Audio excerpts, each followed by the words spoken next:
So guys, welcome back to my YouTube. So this will be the first of a new series coming out of the Dallas Europa, and you know, I'm excited about this new phase, and this video is going to be just telling you what direction I'm heading, my thoughts on the show, and kind of breaking it all down and giving you reason behind what I'm doing, and introducing some of the plan for this next year. So when I finally was able to look at the stage shots from Dallas, and you know, looking at my placing and how I did, and you know, you have everyone telling you like, oh John, you should have won the show, you had this and that and the full package, and then you know, you end up getting 5th place, and you have, you know, other people giving you the explanations of why, and so it's a lot to take in initially. So it took me some time to just kind of get some different opinions. I talked to the judges, I talked to a few people that are really close to me that keep a close eye on me, and just looking at my comparison photos, and I think that's the first step of what you need to do to say like, what's the next direction to head? Is it do another show? Is it off season? Like, you need to keep the end goal in mind, the long-term goal. And so the long-term goal for me is being the most competitive I can be when I get to the Olympia. So I looked at these stage shots, and you know, there's a lot of different physiques in the top 5, and you know, I do feel like I am very balanced. For one thing, I realized that for 212, I have a lot of size. I didn't even know that. You know, I'm 5'7", and you know, I would think I'm a taller guy for 212, but looking at the stage shots, like I'm one of the biggest guys on stage. My legs are really, really big. From the rear shots, you know, I think, you know, I had good development. My hams and glutes were in well. The guy that got 3rd, Jacob Wilson, like his hams and glutes are super dug out.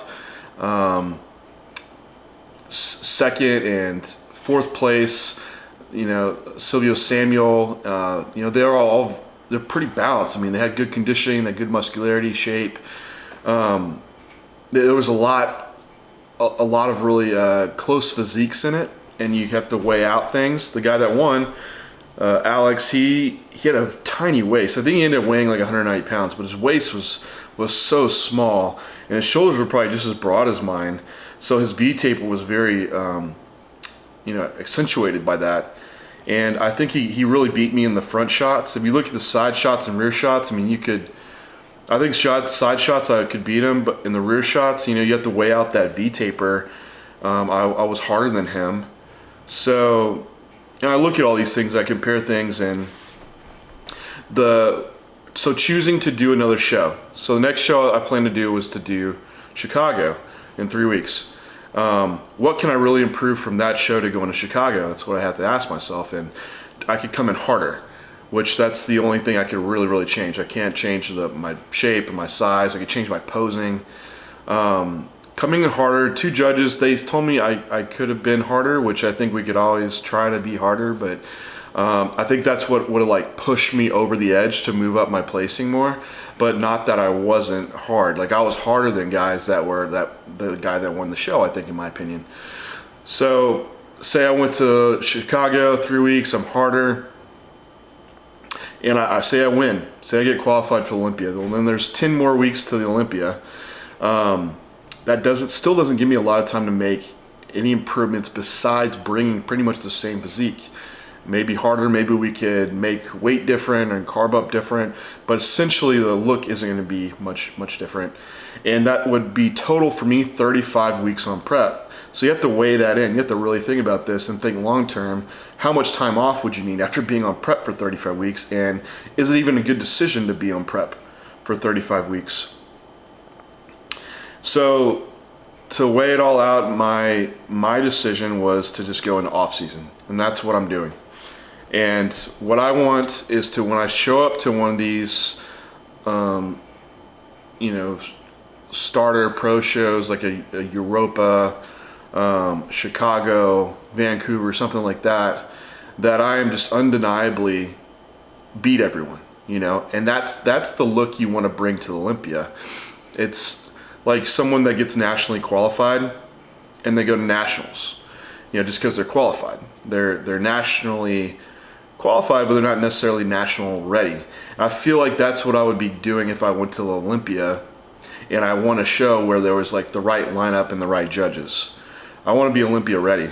And long term, I think off season is the most productive thing for me to do, and from a health standpoint too. Like I've been on prep now for 22 weeks, so I can have a good off season period, make the improvements I want, and then start another prep for a show. So I'm trying to tell you all this because I want you to have that same thought process when you're getting out of your shows. Like, what's the best move for you? Is it to keep competing, or is it to off season? What's going to be the best for your physique? So looking at my stage shots, where can I really improve? And from the front is where I really got beat. My abs were just flat. And some people said, it looks like you had some film of water in your abs. Well, really, my just ab development's lacking. And to be true to myself, like I don't train abs really much at all, except the last few weeks, which is unacceptable. So I definitely am gonna need to be training abs more. I think I have a ton of size, but I can put more on. My lowest weight was right around 206 in the morning, which I easily made weight, so I can struggle more to get down and fill out better. So I think to accentuate my V-taper, adding more size to my side delts and my lats, and I think that would be the best move to bring the most complete package. Another issue I was having on stage was keeping my quads contracted, and it has to do with my quad injury. So just going into off season, like I can have more time for that injury to heal and work on posing more to keep that muscle fired and contracted. So those are like my four main things, like delts, lats, abs, and then continue with posing. And so that's where I picked myself apart and know where I need to make improvements on. And so going into this plan, knowing the things I need to improve on is what I built my training around.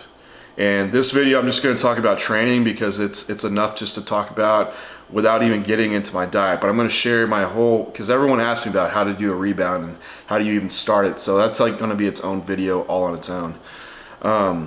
So knowing that what I need to bring up, I looked at what my current volume was. And if you followed me along, you know I do pull push legs, and I have an off day. So 6 days on, 1 day off.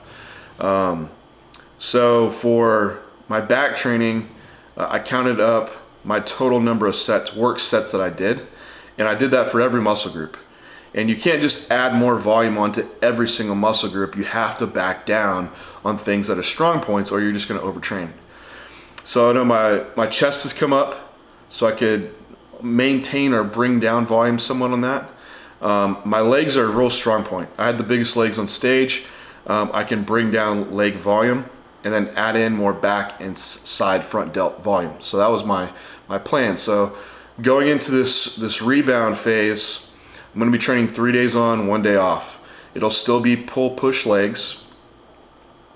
I'm adding that extra 1 day off because I've just had an extensive prep, and you're going to be coming back stronger, and the total volume would be increasing just from increase in strength. And I think after coming off a prep, you do need the recovery. So I'm adding in that rest day.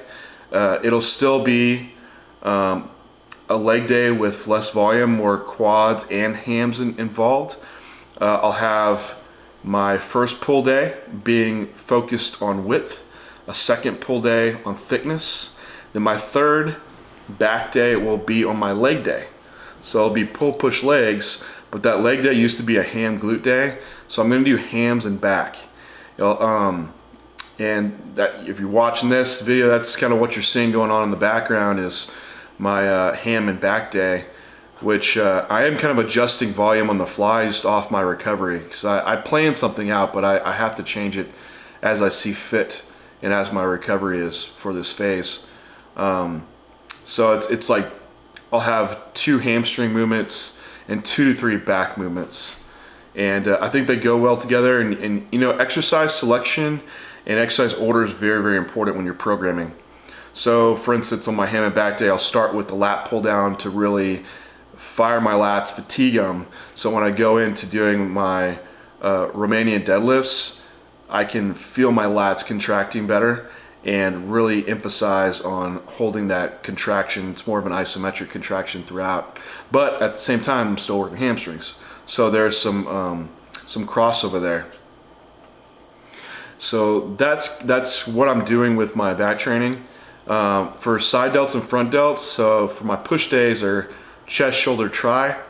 I was having my chest movements first for the day. Now I'm moving my overhead pressing movement first.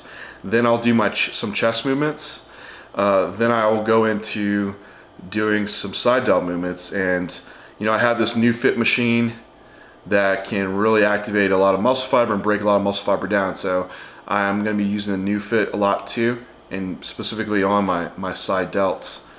So that's how I'm picking these movements, and I try to be smart and have overlap when I can when I do select a movement. So for instance, if you're trying to bring up shoulders, why don't you do more incline chest pressing, because you'll be still working chest but also hitting a lot of front delt too. So it's thought process like that of when you're picking your moves.